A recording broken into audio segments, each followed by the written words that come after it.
7 የትጋት ኃይልና ጠቀሜታ። አንደኛ፣ ትጋት ከተሰጥኦ በላይ ያሸንፋል። ሁለተኛ፣ እውነተኛ ነፃነትንና ክብርን ይሰጣል።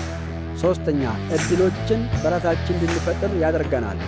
አራተኛ፣ የስህተትና የውድቀት ዕድልን ይቀንሳል። አምስተኛ፣ ውስጣዊ በራስ መተማመንን ይገነባል።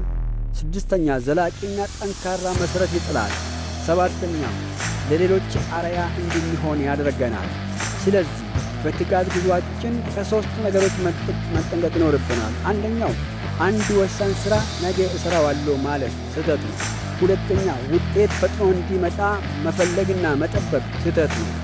ሦስተኛ፣ የሰዎችን አሉታዊ አስተያየት መጣል ነው። ከእነዚህ ሦስቱ መጠንቀቅ ይገባል።